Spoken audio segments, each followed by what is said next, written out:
मैं ये बात अपने प्रीचिंग में कई बार बोल चुका हूं और मुझे लगता है ये मुझे फिर से बोल के आज का संदेश शुरू करना चाहिए और ये बहुत खूबसूरत है।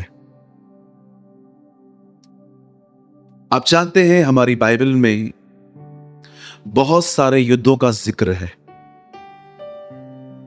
बहुत सारी लड़ाइयों का जिक्र है। आप पढ़ सकते हैं यहोशापात की लड़ाई बाइबल में लिखी गई है। आप पढ़ सकते हैं कि कैसे इज़राइल फिलिस्तीनियों से और बहुत सारे लोगों से लड़ते थे। क्या कभी आपने इस बारे में सोचा इन लड़ाइयों का जिक्र करने के लिए पवित्र आत्मा ने उनको क्यों कहा? क्योंकि हर लड़ाई कुछ आपको सिखाएगी, आपको समझाएगी। कोई लड़ाई इसलिए जीती गई क्योंकि परमेश्वर की बात मानी गई, कोई लड़ाई इसलिए जीती गई क्योंकि उन्होंने प्रेस किया, कुछ लड़ाइयां इसलिए जीती गई क्योंकि उन्होंने उस पर भरोसा किया। हर लड़ाई में परमेश्वर का हाथ है। और कभी आपने ये भी देखा होगा वो लड़ाइयां वे हार गए जिस लड़ाइयों में प्रभु का हाथ नहीं था। नोटिस्ड? मैं ये बातें आपको इसलिए कह रहा हूं क्योंकि कुछ समझाना है आपको।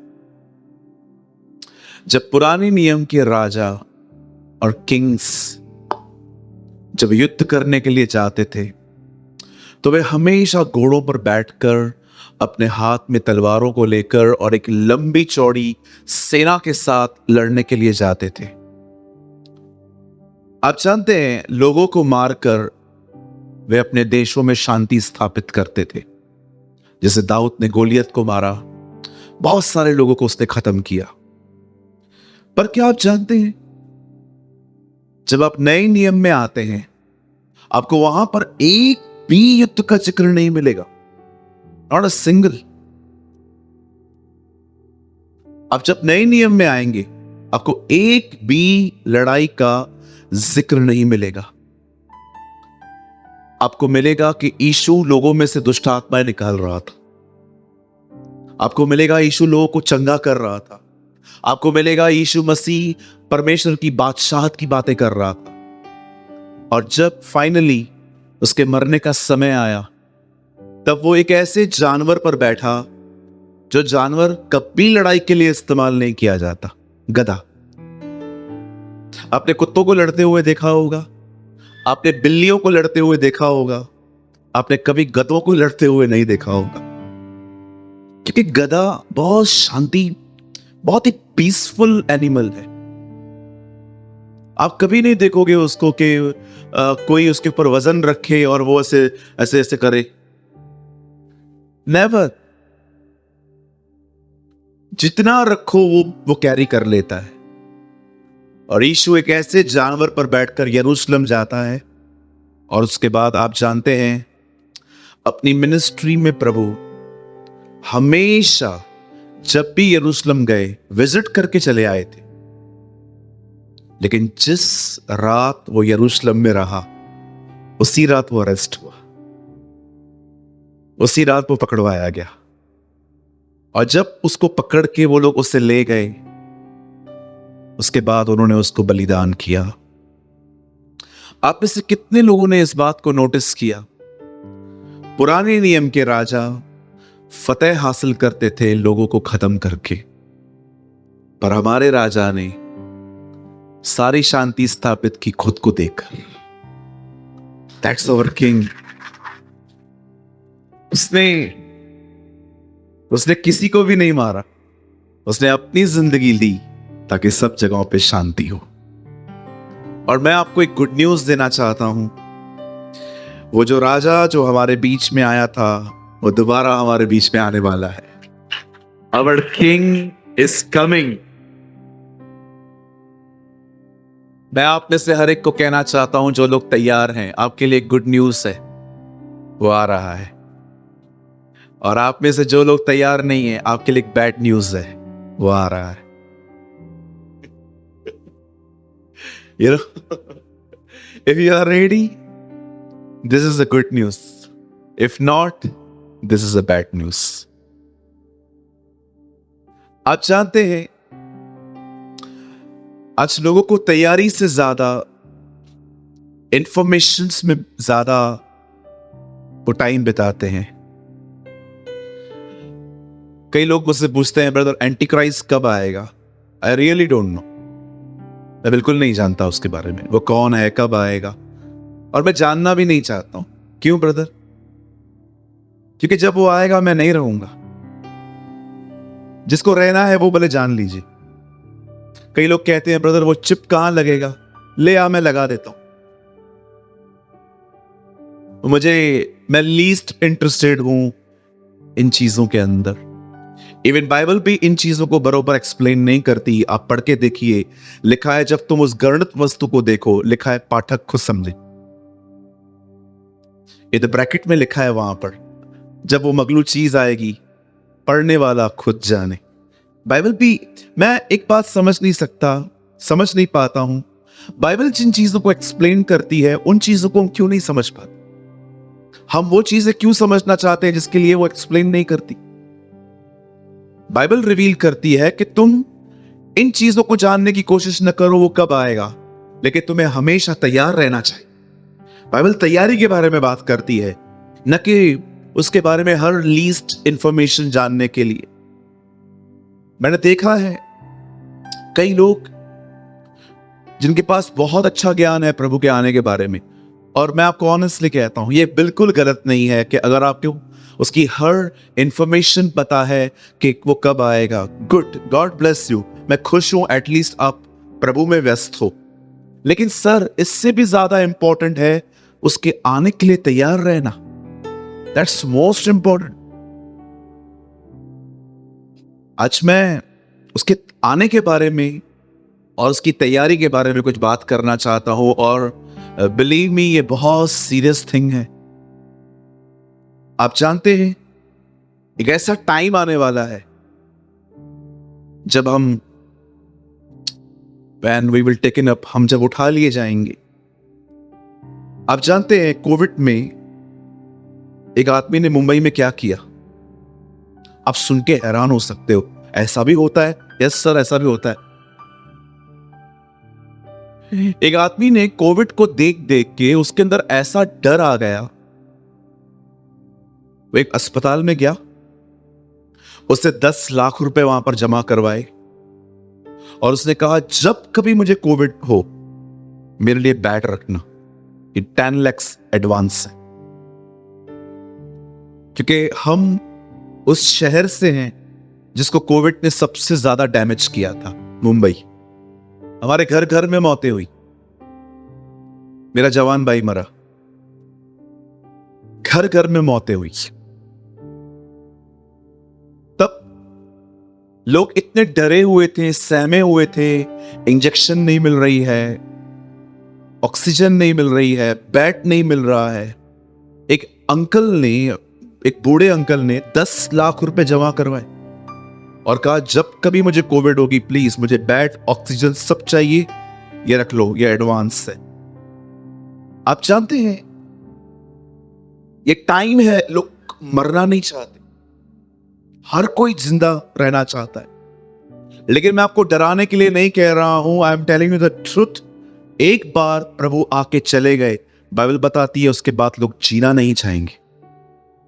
वे पहाड़ों से कहेंगे हम पर गिरो, पर पहाड़ भी उनको कह देंगे हम आप पर नहीं गिरेंगे। क्यों? Because your suffering is not complete. Bible कहती है क्योंकि तुम्हारा सफर करना कंप्लीट नहीं हुआ है। हम क्यों उस टाइम के लिए वेट कर रहे हैं? आप जानते हैं बहुत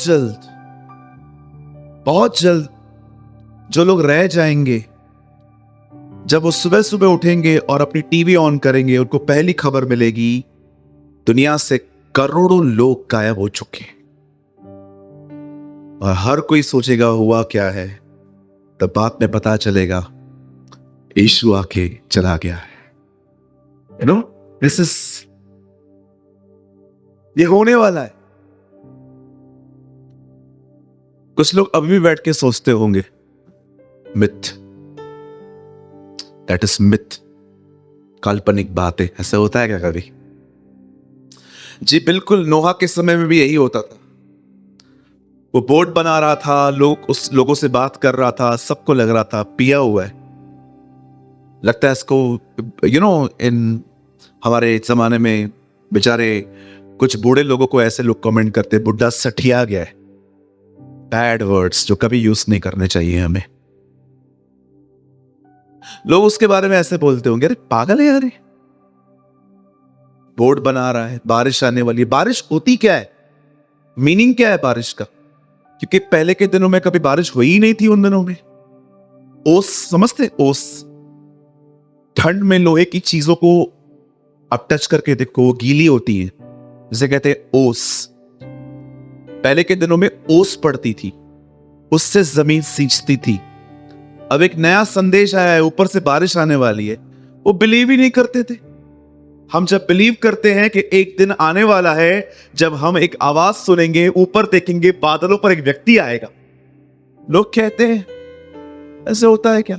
मैं कितने सारे अपने क्रिश्चियंस भाई बहनों को जो अलग अलग डिनोमिनेशंस के हैं, मैं कभी कभी उनसे मिलता हूं, हम लोग फ्रेंडली हैं, मैं उनको कहता हूं, और तू तैयारी कर रहा है? किस चीज की तैयारी? खुदा आने वाला है। रबिश, इतने साल से तो बोलते आ रहे हो, आया है क्या? कभी नहीं होगा। मैं हैरान हो जाता हूं इन लोग का एटीट्यूड देखकर। मैं प्रभु को कहता हूं, प्रभु ये कौन है यार? जुपिटर से आए हैं। They don't believe। आप बिलीव करोगे, इन दिनों में नॉन क्रिश्चियन से ज्यादा क्रिश्चियंस को कन्विंस करना डिफिकल्ट हो गया है कि द लॉर्ड इज कमिंग, प्रभु आ रहे हैं। आप जानते हैं शैतान इन दिनों में लोगों से दो झूठ बोल रहा है। जवानों को कह रहा है सीरियसली मत ले, बहुत टाइम है, जी अपनी जिंदगी। और बूढ़ों को पता है वो क्या झूठ बोल रहा है, अभी समय है किधर। दोनों को अलग अलग झूठ बोल रहा। यूथ को बोलता है वो बहुत टाइम है, और जो बुजुर्ग हैं हमारे उनको कहता है अभी टाइम है किधर, खत्म हो गया। इतना शातिर है यहूदा के अंदर, उसने विचार डाले कि यीशु को पकड़वा, और पकड़वाने के बाद उसे कहता है ये क्या कर दिया तूने? How clever is your enemy. एक तरफ से वो ख्याल दे रहा था उसको कि पकड़वा, उससे पकड़वा, और जब पकड़वा के आया उसके बाद क्या किया ये? आप समझ रहे हो आपका दुश्मन कितना खतरनाक है? बाइबल जवानों के लिए कहती है जवानी की अभिलाषाओं से भागो, flee from youthful lust. Even आपको पता है यंग सिस्टर्स के लिए बाइबल क्या कहती है? आई एम सो सॉरी, ये मेरी हिंदी बाइबल में लिखा है कि कुछ लड़के उन घरों में जाते हैं जहां पर जवान लड़कियां हैं और जो अपनी वासनाओं के वश में हैं, और वो उनको अपना लेते। एक ऐसा वर्ड है वहां पर, मैं बोलना नहीं चाहता, आपको बुरा लगेगा, मैं कभी आपको रेफरेंस दे दूंगा, पढ़ लेना घर जाके। आज हमारी इस दिल्ली ब्रांच में इतने सारे यंग लोग हैं। मैं कई बार यहां पर लोग देखता हूं, यूपी, हरियाणा, इवन पंजाब से कुछ लोग आते हैं, दिल्ली के लोग हैं हमारे बीच में। एक परिवार है यहां पर, चंडीगढ़ से आता है यहां पर। मैं आप सबसे एक सवाल पूछना चाहता हूं, मुझे बताइए, स्पेशली यूथ लोगों से, do you have a same passion? क्या आपके पास सेम जुनून है प्रभु यीशु मसीह के पीछे चलने के वास्ते? आपको कभी कभी फील नहीं होता कि मैं एक अच्छा ट्रेडिशनल क्रिश्चियन हूं जो हर 15 डेज में मीटिंग अटेंड करता हूं, लेकिन मीटिंग के बाद मेरा लाइफ थोड़ा पैरेलल है दुनिया की तरह? आज मैं जो बात करने वाला हूं वो बहुत इंपॉर्टेंट है सर। आपको पता है ये टॉपिक मैंने मंडे को क्यों चुना था? क्योंकि मुझे पता था इस महीने की चौथी मीटिंग है ये, और रिसेंटली हम लोग यहाँ पर फ्राइडे को आए थे, और मुझे पता था आज शायद कुछ लोग ना आए, लेकिन मुझे पता था वचन के भूखे प्यासे सब आएंगे। इसलिए मैंने सोचा मैं आज का ये टॉपिक आज प्रीच करूंगा ताकि सब कोई समझे। और बिलीव करिए, मानिए जो मैं कह रहा हूं। मैं ये संदेश अपनी मर्जी से प्रचार नहीं कर रहा हूं। मुझे ना लोगों को इनकरेज करना बहुत अच्छा लगता है, क्योंकि मैं जानता हूं लोग कभी कभी बहुत स्ट्रेस में होते हैं। और स्ट्रेस क्या होता है, आई एम सो सॉरी, छोटा मुंह बड़ी बात है। शायद कोई जानता होगा जितना मैं अच्छे से जानता स्ट्रेस क्या होता है, कैसे स्ट्रेस में ऑर्गन्स खराब होते हैं बदन के, कैसे हम नशेबाजी करते हैं, कैसे हम फ्रस्ट्रेट हो जाते हैं। बिलीव मी, मैं आप में से कुछ लोगों में एज में छोटा हूं, लेकिन मैंने ये सब अनुभव किया कि कैसे सिगरेट पीते हैं लोग नशे में, स्ट्रेस में, कैसे लोग स्ट्रेस के अंदर अपने बदन को काटते हैं, कैसे लोग स्ट्रेस में आके परेशान हो जाते हैं। बिलीव मी, मुझे इस चीज का बहुत अनुभव है, इसलिए मैं हमेशा लोगों को इनकरेज करता हूं। लेकिन आज आप बिलीव कीजिए, आज मेरा माइंड चेंज किया गया है कि नो, टुडे प्रीच दिस, और ये प्रभु की तरफ से है। आमेन। सो 8:15 बज रहे हैं। आई ट्राई माई बेस्ट कि मैं इसको 8:45 तक कंप्लीट करूं ताकि आप लोग फिर आप जा सकें। आप सब तैयार हैं? सब तैयार हैं? अपना हाथ दिखा सकते हैं? Thank you. मेरे साथ खोलिए द बुक ऑफ एमोस। और मैं आपसे विनती करता हूं, आप जब भी कलीसिया आएं, प्लीज आप अपनी बाइबल साथ में लाया करें। आमोस की किताब, उसका 3 अध्याय, chapter 3, but quote a word, 3 verses. पहले मैं इंग्लिश में पढ़ लेता हूं। Surely the Lord Jehovah will do nothing except he reveal his secret unto his servants the prophets. इसी प्रकार से प्रभु यहोवा अपने दास भविष्यवक्ताओं पर अपना मर्म बिना प्रकट किए कुछ भी न करेगा। 8 वचन। सिंह गर्जा, कौन न डरेगा? परमेश्वर यहोवा बोला, कौन भविष्यवाणी न करेगा? अमेजिंग। मैं चाहता हूं आप साथ लगा दीजिए। आइए सब सामने देखिए।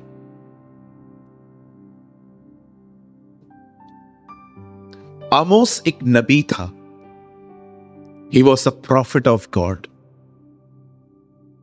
वो उन नबियों में से नहीं था जो स्कूटर का और कार का नंबर बताते हैं। ये उन नबियों में था जो परमेश्वर के दिल को जानते थे। जब कभी लोग मुझे स्कूटर और कार का नंबर बताते हैं, मुझे एक चीज समझ में नहीं आती। जब ये ऑलरेडी मुझे पता है तो प्रभु इसको क्यों बता रहे? मैं ये चीज समझ नहीं पाया हूं आज तक। आप जानते हैं, आमोस उन नबियों की तरह नहीं था जो सिर्फ स्कूटर और कार का नंबर बताते थे। ये वो लोग थे जो सच में जानते थे कि परमेश्वर क्या करने वाला है। मैं आप में से हर एक को कहना चाहता हूं, बड़े ध्यान से सुनिए। प्रभु, मैं प्रार्थना करता हूं ये ब्लेसिंग आप हमारी कलीसिया को दीजिए। अब मैं जो कहूंगा, एक दिन यीशु टेबल पे बैठे थे, प्रभु भोज खा रहे थे। अचानक यीशु ने कहा, मेरा पकड़वाने वाला इसी मेज पर है।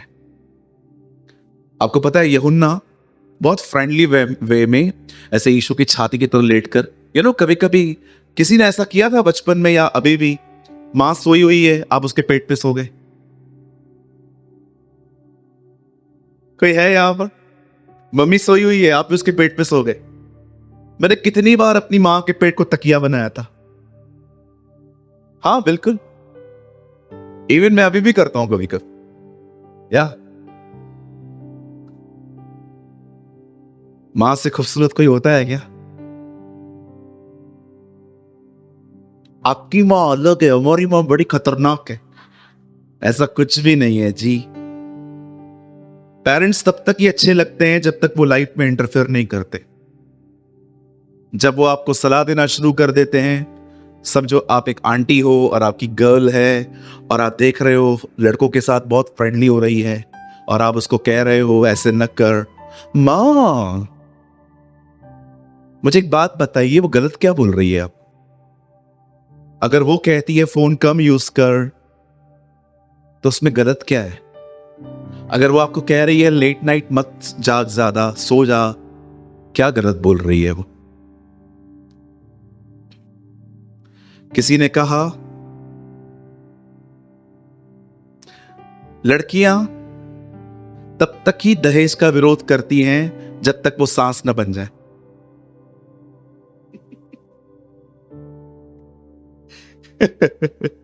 हालेलुया। क्या लोग समझ पा रहे हैं? भाई तूने ना मेरा दिल जीत लिया भाई। नहीं नहीं, मैंने दिल नहीं जीता।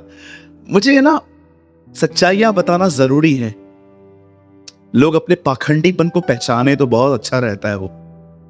आप जानते हैं जब जॉन यीशु की छाती पर ऐसे लेटा हुआ था और यीशु ऐसे स्ट्रेट बैठे हुए थे, यीशु ने कहा मेरा पकड़वाने वाला इसी मेज पर है। आपको पता है सब लोगों ने ये बात सुनी, लेकिन किसी ने भी जीसस से डायरेक्ट नहीं पूछा कौन है वो। पता है उन लोगों ने क्या किया? यूहन्ना को बोलते हैं ए पूछ तो कौन है। मैं आपके लिए दुआ करता हूं और अपने लिए भी, हम खुदा के इतने करीब रहें कि लोग हमसे भी यही बात पूछें, बताना वो क्या चाहता है। That is the heart. Oh hallelujah. ये लवर्स की तालियां हैं। जो लोग उससे प्यार करते हैं ना, मुझे पता है उन्होंने ताली बजाई आज। बाकी लोग जिनके पास आईफोन 15 कार बंगला चाहिए,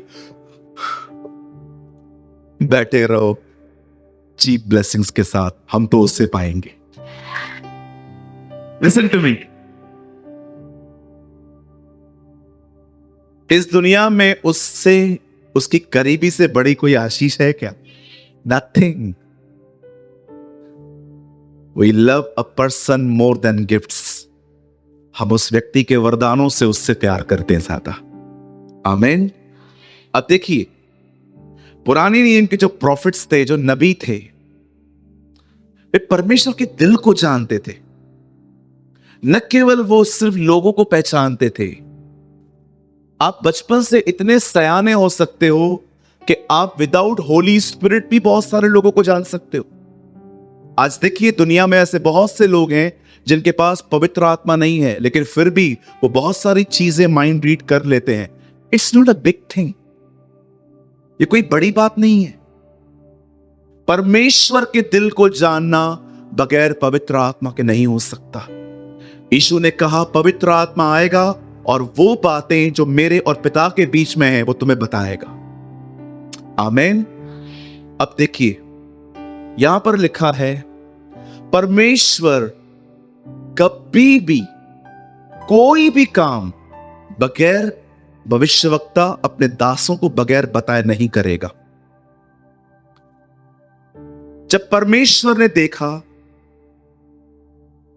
कि गुनाह बढ़ गया है और दुनिया खत्म करनी पड़ेगी, तब बाइबल बताती है उसने अपनी बातें नूह पर प्रकट की और नूह ने जलयान बनाया और वो बच गया।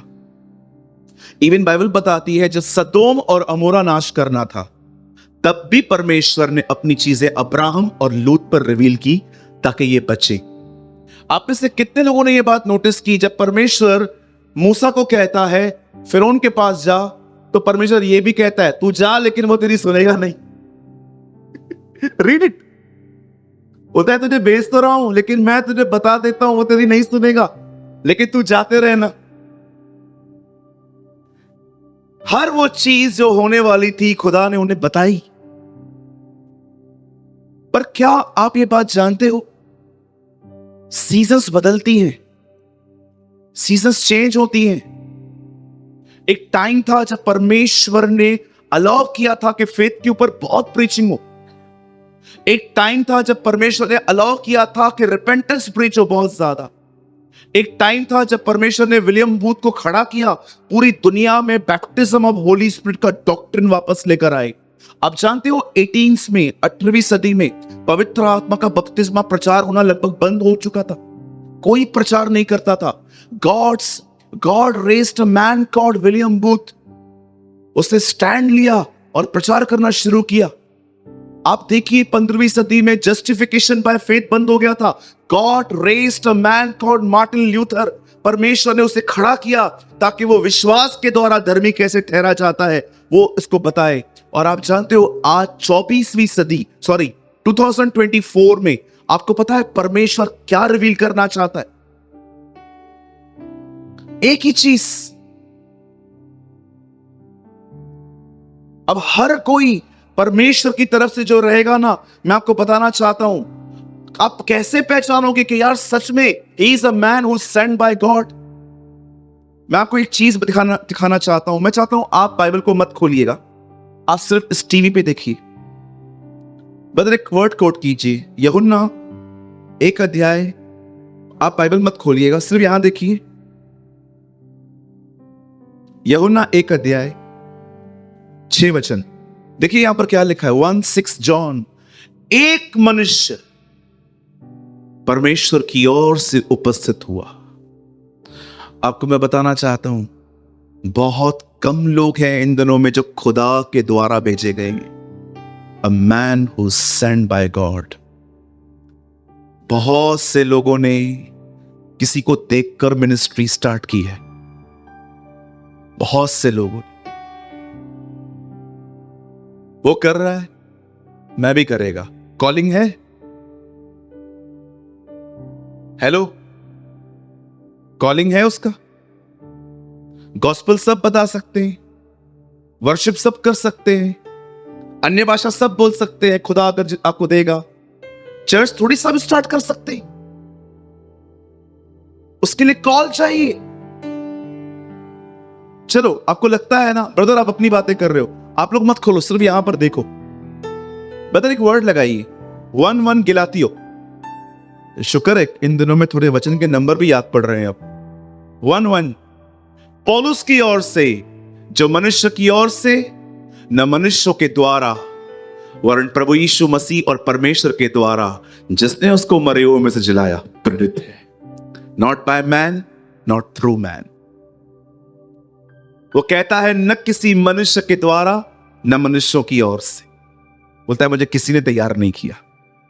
आप याद रखना मेरे भाई मेरी बहन, आप अपने घर में लोगों को बुला के संगति कर सकते हैं, आप वर्शिप कर सकते हैं, आप सुसमाचार बता सकते हैं, लेकिन चर्च स्टार्ट करना तब तक नहीं हो सकता जब तक आपको परमेश्वर 2 या 3 लोगों के द्वारा सेम बात न कहे। मैंने बहुतों को देखा जुनून में आके मंडलियों से निकल के अपनी जगहों पर उन्होंने अपनी चर्च स्टार्ट की। कोई फ्लोरिशमेंट नहीं है। क्यों नहीं है? गॉड ओनली प्रोवाइड दोस, परमेश्वर सिर्फ उन्हें देगा जिसको उसने बुलाया है। और मैं आपको बताना चाहता हूं, वो सेवकाई 1 साल सिर्फ अगर आप कर रहे हो, 1 साल में वो किसी को मिनिस्ट्री नहीं देता। वो उन्हें सिखाता है, समझाता है, टीच करता है। इवन अगर आपको मैं एक बात कहूं, आपको हैरानी होगी, वो सिखाता है, पता है उसका स्कूल क्या है? खुदा का स्कूल क्या है सिखाने का? बोलो बाजू वाले को, खुदा ठोकरों से भी सिखाता है।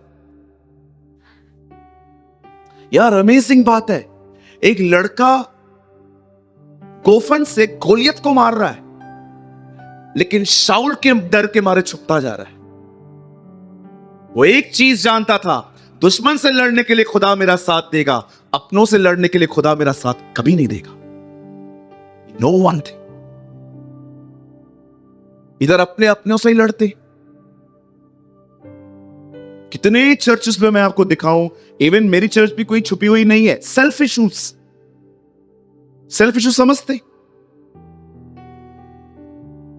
एग्जाम्पल तू बुरा तो नहीं मानेंगे।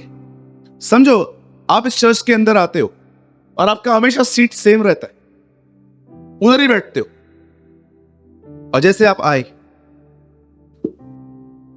उधर ऑलरेडी कोई बैठा है और आप उसको बोल रहे हो ये सीट मेरा है, मैं 5 बजे आया है, बरोबर है, लेकिन मैं इधर ही बैठता हूं। और वो नहीं उठ रहा है और आप मेरे पास आके बोलते पास्टर ये सुन नहीं रहा है, फोन बंद कीजिए। पास्टर ये सुन नहीं रहा है, तो मैं आपको क्या बोलूंगा? आपका नाम थोड़ी लिखा है। जो जल्दी आएगा वो जल्दी बैठेगा, जो लेट आएगा वो नीचे बैठेगा। ठीक है मैं जा रहा है। ये क्या है? Self issue. आप किसी से बात कर रहे थे, अचानक कोई दूसरा सामने आया, उससे बात करने लगा और उसे आपकी बातचीत बंद करके उससे बात करना चालू किया, और आप अंदर से सेल्फ। शैतान तो हमारी कलीसिया में आया ही नहीं है अभी तक। वो देखता है ये लोग बिजी है ना, काय को जाने का, ये कर रहे हैं ना मेरा काम, काय को बीच में जाने का इनके, ये आपस में ही लड़ मरने वाले लोग हैं, मेरा जरूरत ही नहीं है इनके पास। एक दिन मैं एक भाई से बात कर रहा था, तो मुझे कुछ बात बता रहे थे, तो मैं सुन रहा था। अचानक एक और भाई आया, तो उसने मुझे कहा, ब्रदर मुझे आपसे कुछ काम है। मैंने कहा हाँ बोल। इसको हर्ट हो गया। फिर मैंने उसको बोला, और तू बता। नहीं ठीक है, मैं फिर कभी बता दूंगा। मैंने कहा बताना यार। बताऊंगा ना ब्रदर, फिर क्या हुआ, आप उससे बात कर लो। मैंने कहा प्रभु ये कैसे लोग हैं यार, इतना जिंदा है, सेवा कैसे करेंगे ये लोग?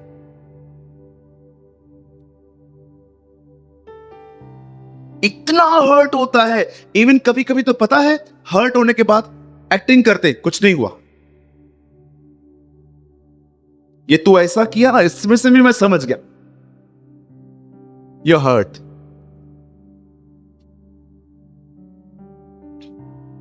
जानते हैं फिर क्या करना पड़ता है ऐसे लोगों के साथ?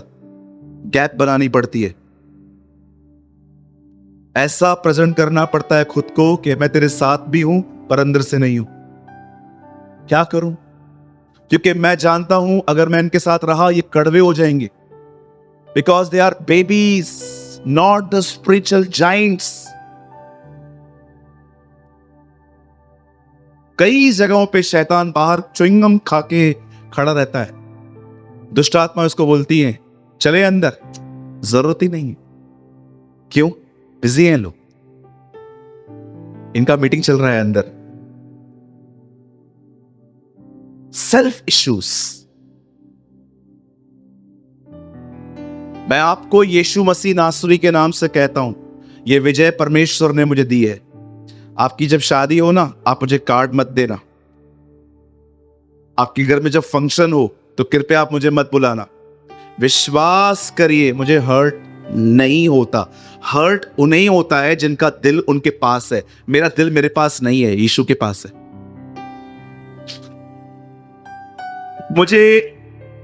मुझे 1% भी फर्क नहीं पड़ता। आप मुझे बोलोगे ना, अरे ब्रदर हम आपको बुलाना भूल गए, मैं अंदर से थैंक यू लॉर्ड, मेरा टाइम बचा।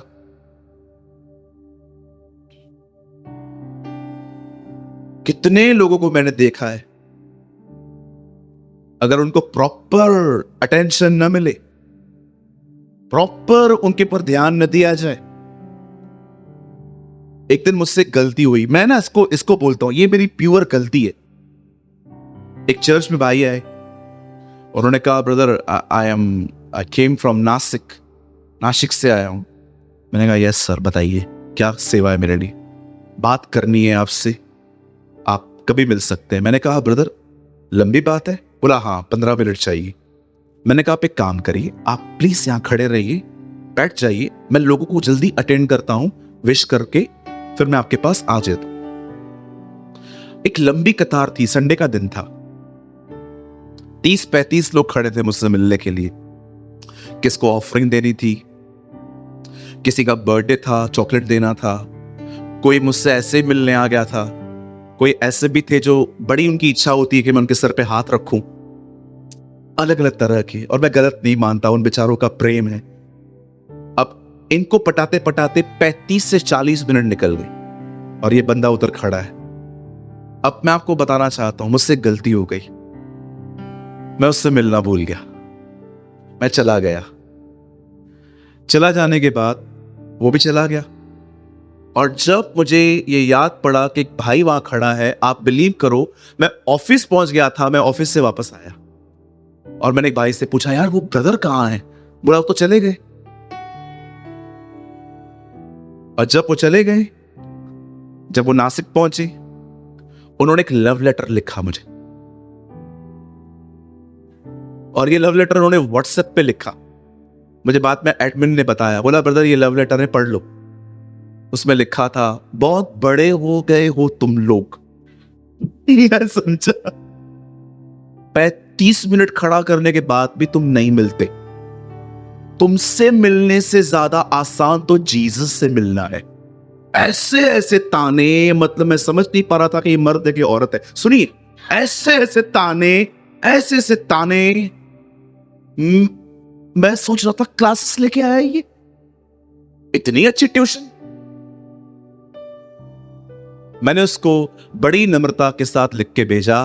मैंने कहा, मेरे प्यारे भाई, मैं पूर्ण रूप से ये मानता हूं कि मेरी गलती है, लेकिन विश्वास कीजिए मैंने ये जानबूझ के नहीं किया, मुझे क्षमा कीजिए। उसके बाद कोई रिप्लाई नहीं आया। इसका मतलब उसने मुझे माफ नहीं किया। अब मैं सोच रहा था, हर्ट हुआ क्यों? एक तो मेरी गलती, और सेकंड सेल्फ जिंदा था। कुछ दिनों के बाद वो भाई वापस आया। इस बार जब खड़ा था, मैंने सबको बोला मैं सबसे बाद में मिलेगा। मैं पहले उसके पास गया। मैंने एक भाई को बोला, यार एक काम कर, मेरी है ना अंदर कोल्ड ड्रिंक पड़ी है, वो ले आ। मैंने उसको थोड़ा सा अंदर बिठाया। मैंने कहा, बड़े साहब बताइए। बोला, नहीं ब्रदर आप मुझे साहब मत बोलो। मैंने कहा, ब्रदर मैं माफी चाहता हूं, बट मैंने वो जानबूझ के नहीं किया था। उन्होंने बोला, ब्रदर एक्चुअली मैं भी माफी मांगने ही आया हूं कि मैंने कुछ ज्यादा ही आपको लिख दिया। मैंने कहा, नहीं नहीं नहीं ब्रदर, मैंने अपना सबक सीख लिया। तो बोलता है, मैंने भी अपना सबक सीख लिया। पता है उन्होंने मुझे क्या बोला? बोला, जिस दिन मैंने आपको ये लव लेटर लिखा ना, अगले दिन मेरे 500 रुपए गुम हो गए। मैंने कहा, खुदा तू बड़ा महान है। हम लोगों ने गले मिले, और उसके बाद उन्होंने मुझसे डेट्स मांगी कि हम आपको अपने चर्च में बुलाना चाहते हैं। मैंने उनको कहा, थोड़ा टाइम वेट करो। पर मैं आपको बताना चाहता हूं, सुनिए, कभी कभी आप में से कुछ लोग ये बात समझ नहीं पाते हैं कि जब परमेश्वर ऐसी चीजें होने देता है ना, तो एक्चुअली उसके पीछे मेन कारण पता है क्या है? आपके अंदर जो आपका बचपन का जो जीवन है ना, वो खत्म हो। पास्टर बड़ा हो गया है, उससे पूछा नहीं, उससे पुकारा नहीं, सबको चाय दी आपने, मुझे नहीं दी। सबको कार्ड दिया, मुझे नहीं दिया। मैं आपसे एक बात पूछना चाहता हूं, अगर आपकी जिंदगी ऐसी है, आप बोल रहे हो खुदा ने मुझे कॉल दिया है, ऐसे कल तो अगर आप चर्च ओपन कर दोगे, कल आप 7:30 की मीटिंग रखोगे और लोग 7:45 बजे आएंगे, आप तो उनको भी ऐसे अंडरटेकर की तरह ऊपर उठाओगे। 8 बजे काय को आया? हाँ, कहां जाए? मैंने ऐसे पास्टर्स को देखा है, जब लोग लेट आते हैं तो उनको समझते नहीं है वो लेट क्यों आए हैं, उनको वर्ड्स के थ्रू टॉर्चर करते। इसलिए मैं आपको कहना चाहता हूं, गॉस्पल सब प्रीच कर सकते हैं, वर्शिप सब कर सकते हैं, आप दान वरदानों में बढ़ सकते हो, लेकिन बात जब बुलाहट और सेवकाई की आती है, ब्रदर मैं आपको सच कहता हूं, कभी कभी परमेश्वर गोलियत को मरवा के आपको प्रेज भी देगा, लेकिन कभी कभी दाऊद की तरह आपको छुपना भी पड़ेगा। और अगर ये गट्स नहीं है, don't call yourself a servant of God. सीखो, लर्न करो। अब जाइए जहां मेरी मीटिंग्स होती हैं, जाके देखिए, मोस्ट ऑफ बैनर्स पे ब्रदर सूरज प्रेमानी लिखा रहता है। पास्टर सूरज प्रेमानी क्यों नहीं लिखा रहता? क्योंकि मैं भले ही पास्टर हूं, लेकिन मैं आज भी ये बिलीव करता हूं, ये बहुत बड़ी पदवी है जिसको संभालने के लिए शायद अभी तक मैं वैसा ट्रेन नहीं हो पाया हूं। मजाक लगता है आपको? दिखाऊं अपने घुटने में आपको? उल्टी आ जाएगी आपको, इतने काले। वो ग्रीस होती है ना, ग्रीस टायर पे लगती है, आपको लगेगा मैं अपने अपने घुटनों पे ग्रीस लगा के आया हूं। किसी ने कहा पास्टर को चलना अलाउ नहीं है, उसको घुटनों पे ही रहना है। And I am agree with him. मैं आपको मजाक नहीं कर रहा हूं। Being a pastor is not a joke. वो एक मजाक नहीं है। मैं आज भी आपको कहना चाहता हूं, अगर आप इस चर्च में आते हैं, कहीं और भी जाते, honour your pastor, love your pastor, respect your pastor. Even जब कभी भी आप उसको देखते हो ना कि वो थोड़ा वीक लग रहा है, प्रे फॉर हिम। इससे पहले कि दाऊद सेवा करे, ओ बाइबल बताती है वो शाऊल का नौकर था, गिटार बजाता था उसके लिए। इससे पहले कि यहोशू सेवा करे, बाइबल बताती है वो मूसा का सेवक था। कुछ लोग तब तक खुश रहते हैं जब तक हम उनकी सारी बातों के साथ हाँ हाँ हाँ कहते हैं। जब हम कहते हैं नो यू आर रॉन्ग, आपको ये नहीं करना है, आप मेरी अधीनता में आओ, ऑफेंड हो जाते। क्यों कहती है बाइबल, हे नवयुवकों अपने प्राचीनों के अधीन रहो, क्योंकि परमेश्वर अभिमानियों का विरोध करता है परंतु दीनों पर अनुग्रह करता है। वो ऐसा क्यों कह रहा है? क्योंकि वो जानता है घमंडी अधीन नहीं हो सकता। आप जानते हैं इन दिनों में आपको कैसे पता चलेगा? He is a man who stand and send by the Lord. वो खुदा के द्वारा खड़ा किया गया है और खुदा के द्वारा भेजा गया है। मैं आपको बताना चाहता हूं, इन दिनों में अगर कोई आदमी पवित्र आत्मा से भरा हुआ है, वो आपको प्रभु यीशु मसीह के आने के लिए तैयार करेगा। He will not give you ये मिलेगा, वो मिलेगा, ये मिलेगा, ये प्रॉस्पेरिटी गॉस्पेल नहीं। वो आपको सच में बताएंगे कि खुदा आने वाला है और अब आपको तैयारी करनी चाहिए। आप जानते हैं हमारे प्रभु ने भी ऐसा ही किया। उसे 24 अध्याय मत्ती में बताया बहुत सारी चीजें होंगी, लेकिन उसने वहां पर फुल स्टॉप नहीं लगाया। उसे 25 अध्याय में 10 कुंवारियों की बात की। मुझे लगता है मेरा मेन मैसेज अब स्टार्ट हो रहा है, जो सिर्फ 10 मिनट्स का है। आइए यहां देखिए सब। यीशु ने कहा उस समय परमेश्वर का राज्य 10 कुंवारियों की तरह होगा, जिसमें 5 मूर्ख और 5 बुद्धिमान थी। आप जानते हो 5 अच्छी लिसनर्स थी, लेकिन 5 अच्छी डूअर्स थी। 5 ऐसी थी जो सुनती बहुत अच्छे से थी, लेकिन 5 ऐसी थी जो सुनती तो थी पर वो करती नहीं थी। ब्रदर ये कहां लिखा है? मत्ती में लिखा है। बुद्धिमान है वो मनुष्य जो मेरी बातें सुनकर उन्हें मानता है, परंतु मूर्ख है जो सुनता है पर चलता नहीं है। बाइबल बताती है 5 मूर्ख और 5 समझदार थी। चर्च के अंदर 2 तरह के लोग होते हैं, एक लिसनर्स और दूसरे यहां से जाने के बाद प्रैक्टिस करने वाले। आई डोंट नो आप किस कैटेगरी में हो। मैं अपनी कैटेगरी पहचानता हूं। मैं कभी इधर तो कभी उधर होता हूं। आप जानते हैं उसके बाद यीशु ने क्या कहा? 10 के 10 के पास कुप्पी है। कहिए कुप्पी। पुराने नियम में नबियों के पास ये कुप्पी होती थी, उसमें तेल होता था। जब कभी वो निकलते थे घर से, कुप्पियां लेते थे। कहां पर भी खुदा उन्हें कहता था इस आदमी को अनॉइंट कर। लेकिन अब ये कुप्पियां कलीसिया के पास है, और यीशु कहता है इन 10 को पता है दूल्हा आने वाला है।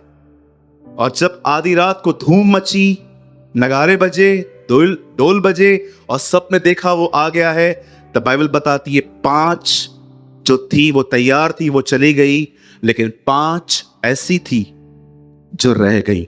Now listen to me. यहां देखिए। हाँ थैंक यू। समझिए ये कुप्पी है। कितने को दिख रहा है? Thank you. ये कुप्पी है, इसमें क्या है? तेल, राइट? पानी। ओके ठीक है तो पानी। अब देखो ये कुप्पी है और इसमें ऑयल है, ठीक है जी। तेल पवित्र आत्मा का प्रतीक है। पवित्र आत्मा के बहुत सारी अलग अलग शक्लें हैं बाइबल के अंदर। कबूतर है, आग है, हवा है, इवन बाइबल बताती है वो पानी भी दर्शाया जाता है, और उसका एक चित्र है ऑयल। अब बाइबल बताती है 5 के पास कुप्पियां भी थी, तेल भी था, पर 5 के पास मशाले थी, पर कुप्पियों में ऑयल नहीं था। बोलिए कुप्पी। कई मशाले हैं, कुप्पियों में ऑयल नहीं है। 2 बार और कहिए। हाँ, मशाले कब तक जलेंगी मुझे बताइए? जब ऊपर का ऑयल खत्म होगा तो कुप्पी से निकाल के डालना था ना। अब ये तो है ही नहीं। आप जानते हो जिनके पास मशाले हैं पर कुप्पियां नहीं है, ये वो लोग हैं जिनका बाहर का जीवन बहुत अच्छा है, अंदर कुछ भी नहीं। थोड़ी थोड़ी बात पे ठेस पहुंचती है, थोड़ी थोड़ी बात पे। आप याद रखिए, जब दूल्हा आया तो ये सीधा उनके पास गई हैं और कहती हैं हमें ऑयल दो। मतलब इन्हें भी पता था वो यही चीज देखेगा। ये वो लोग हैं जिनके पास ज्ञान था कि जब वो आएगा तो क्या देखेगा, लेकिन वो चीज नहीं थी। अब मेरी बात सुनिए, शायद ये आपके लिए थोड़ी नई होगी। पुराने नियम में कुप्पियों में तो तेल था। अब बताइए, नए नियम में तेल पवित्र आत्मा है, तो कुप्पी कौन हुआ? Your inside life. पवित्र आत्मा कहां है? आपके अंदर। कुप्पी आप हैं। आज मैं आपसे पूछना चाहता हूं, कितने लोग हैं जिन्होंने अपनी कुप्पियों में, न केवल बाहर से अच्छी जिंदगी है आपकी, आप यहां पर आते हो, सेनाओं का यहोवा हमारे संग संग है, याकूब का परमेश्वर हमारा ऊंचा गढ़ है, और यहां से गए वो ऑटो वाला जो जिसमें लोग सामने सामने बैठते हैं, और आप बैठ गए और आपको कितनी टांग लगी और आप भी। क्या हुआ दीदी? सीधा बैठना। जैसे आप घर पे गए, आपकी मम्मी ने बोला किधर गई थी, 9 बज गया, 9:30 बज गया, और आप पीछा था बोलने का, नहीं सर मैं कमाती नहीं हूं क्या, मैं चालू हो गए। लेकिन संडे के दिन सेनाओं का यहोवा हमारे ये वो लोग हैं जिनके अंदर कोई ऑयल नहीं है, मशालें जल रही है। एक दिन बांडा फूटेगा। हालेलुया। आमीन। एक दिन बांडा फूटेगा। ये एक्टिंग है ना, सच्ची बोलता हूं, एक दिन खत्म होगी। मैंने बहुत लोगों को देखा, different life in family, different life in church. एक भाई को मैंने बोला, उनकी वाइफ हमारे चर्च में आती है, ब्रदर आप चर्च आया करिए ना। बोलता है जिस दिन ये सुधरेगी उस दिन मैं आऊंगा। मैंने कहा हमारी बहन के लिए ऐसे कैसे बोल रहे हो? बोलता है ब्रदर आपकी बहन ऐसे हाथ बोलता है मेरा भाई आता है ना, उसके सामने मेरी बेइज्जती करती है, और आपके चर्च में स्वर्गदूत है, हमारे घर पे भूत है। मैंने कहा no brother don't talk like this, believe me. मैंने उसको ऐसे ऐसे बातें कही। मैंने कहा प्लीज ब्रदर एटलीस्ट आप पास्टर की प्रेजेंस में ऐसे बात मत करो। मेरी बहन रोने लग गई उधर ही, हमेशा मेरे को ऐसे ही बोलते हैं। मैंने बोला तू कल चर्च आ, वहां बात करूंगा मैं तुझसे, अब तो मुझे जाने दो यहां से। मैंने अगले दिन उनसे बात की। मैंने कहा क्या हुआ बहन? ब्रदर देखो मैं मानती हूं मैं झगड़े करती हूं, लेकिन शुरुआत ये करते हैं। मैंने कहा बहन आप शांत रहो ना, चुप रहो ना। आज मैं आपसे पूछना चाहता हूं, आप छोटी छोटी बातों को इरिटेट क्यों होते हो? आप जानते हो परमेश्वर क्यों चाहता है आपके अंदर ऑयल हो? जानना चाहते हो? ताकि फीलिंग्स के ऊपर पवित्र आत्मा राज्य करे।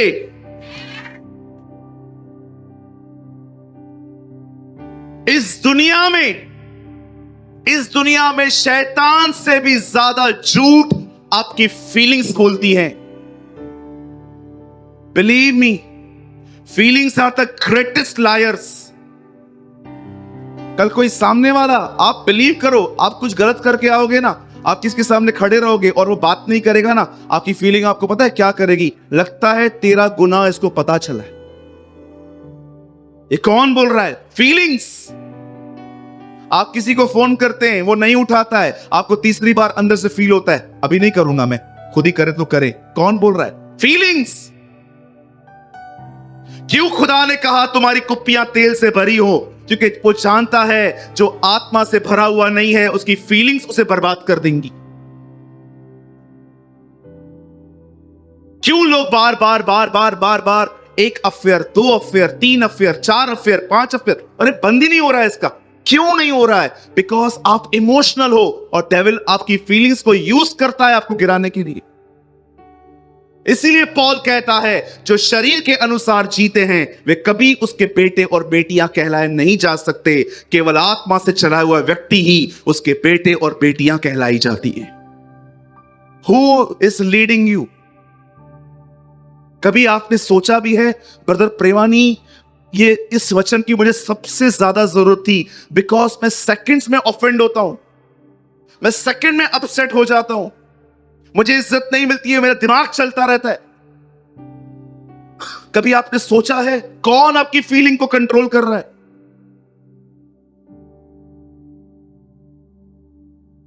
अब्राहम तक नहीं बच पाया। खुदा ने कहा निकल कनान चला जा, वो वहां पर गया, वहां पर अकाल था, उसे लगा यहां पर रोटी नहीं होगी, चला गया आगे मिस्र निकला, वहां झूठ बोला, बीवी को बहन बताया, ओ कितने झूठ बोलने पड़े, क्या क्या करना पड़ा, और वापस हाजरा लेकर आया वहां से। अब्राहम आप वहां पर क्यों गए? मुझे लगा यहां खाना नहीं मिलेगा। आपको लगा? कहां लगा? मैंने फील किया, आई फील, मेरी फीलिंग से मुझे डिसीव किया। लेकिन जब यही काम इसहाक के साथ हुआ, उन दिनों में भी अकाल आया। बाइबल बताती है खुदा ने उसको कहा आगे नहीं बढ़ना, यही रहे, बंजर जमीन में डाल। बाइबल बताती है उसे बंजर जमीन में बीज बोया और वो फलवंत हुआ। मैं आपसे पूछना चाहता हूं, ये जो अंदर का जो हिस्सा है, ये आपकी कुप्पी है, मैं आपसे पूछना चाहता हूं क्या ये ऑयल से भरी पड़ी है? कौन चला रहा है आपको?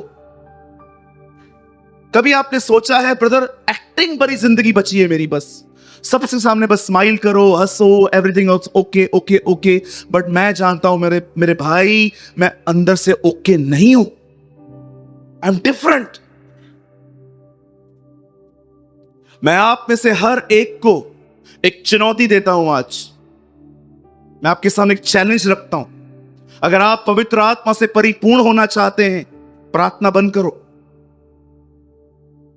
Stop praying. प्रेयर बंद करें मतलब अब प्रार्थना से निकलो और निरंतर प्रार्थना करना स्टार्ट करो। Pray without ceasing. मैं आपको सच कहता हूं, वे लोग जो प्रार्थना करने के बाद ही मन खुदा से बात करते रहते हैं, और वो लोग जो वचन पढ़ने के बाद भी अपने मन ही मन खुदा का कलाम मेडिटेट करते हैं, मैंने अपने जीवन में देखा है ऐसे लोगों पर उसका आत्मा छाया करता है। वो ऐसे लोगों पर सिर्फ छाया नहीं करता जो सिर्फ आधे घंटे के लिए सुबह से पढ़ते हैं इन अ फॉर्मल वे, एक अध्याय पूरा करना है, उसके बाद वो अपनी दुनिया में ऐसे घुसते हैं कि उनको पता भी नहीं चलता कि उन्होंने क्या रीड किया, उन्हें स्ट्रगल करना पड़ता है क्या रीड किया। मैं ऐसे लोगों को जानता हूं जो सुबह नॉमिनल्स की तरह प्रेयर करते हैं, 5-10 मिनट, 15 साल से विश्वासी हैं, पहले भी 10 मिनट प्रार्थना है, आज भी 10 मिनट प्रार्थना है, वो कुछ बढ़ नहीं पाते। सर इससे निकलो बाहर। वचन को बंद करने के बाद भी वचन को मनन करना सीखो। प्रार्थना आमीन बोलने के बाद भी परमेश्वर से बात करना सीखो। इवन मैं आपको कहना चाहता हूं, खुदा के सामने सिर्फ आमीन बोलने से सब कुछ नहीं होता, आमीन बोलने के बाद भी दुआ करना सीखो। आने वाले दिनों में आपके जीवन में कभी तेल की घटी नहीं होगी। ये भाई लोग अंदर बैठे थे अब मेरे साथ जब वो बहनें वर्शिप कर रही थी, ये लोग भाई लोग मेरे साथ अंदर बैठे हुए थे। 10 मिनट में बैठा, 15 मिनट बैठा, उसके बाद इन लोगों ने कहा हम बाहर जाएं। मुझे पता था ये लोग मेरे साथ बैठना चाहते थे, और भी मैंने क्या कहा, नहीं बैठो। मैंने कहा जाओ बाहर जाओ। क्यों? जाएंगे तो दुआ करूंगा ना, मैं यहां पर दोस्तियां निभाने आता हूं। खुदा का शुक्र है ऐसे भाई हैं हमारे पास जिनके पास अच्छी अंडरस्टैंडिंग है। अगर सेल्फ जिंदा होता तो बाहर जाके बात करते, बड़ा आदमी बन गए, बात नहीं। No no no. आइए अपने पास वाले से कहिए, जीना है तो मरो। कितने लोगों ने ये बात समझी? मैं वो मरने की बात नहीं कर रहा हूं, पता नहीं यहां से निकल के कुछ करने दो खुद को। ब्रदर ने बोला है जीना है तो मरो, ए गाड़ी वाला आजा। नहीं नहीं नहीं नहीं, I am not saying like this. यीशु के साथ जीना है, स्वयं में मरो। कैथरीन कुलमैन बहुत ही ड्रामेटिक वे में ऐसे बात करती थी। बोल के दिखाऊं? मुझे इतना नहीं आता है, लेकिन थोड़ा बहुत आता है। वो हमेशा ऐसे ड्रामेटिक वॉइस में ऐसे बात करती थी, इससे पहले कि मैं यीशु के लिए कुछ बात करूं, मैं 1000 बार मरती हूं। You know, amazing. Before I speak about Jesus, I die 1000 times. He is the Son of the living God. मैंने उसकी वो क्लिप इतनी बार देखी कि मैं उसकी मिमिक्री करना सीख गया। You know, हम लोग बोलते हैं ना, he is the son of God, वो लंबा खींचती थी, he is the son of the living God। मैं भी बोलता था, sister you are so nice, thank you for teaching us। शुक्र है खुदा का, खुदा ने अपनी बेटियों को कुछ ऐसा सिखाया जो इस जनरेशन को सीखने के लिए मिल रहा है। Amen।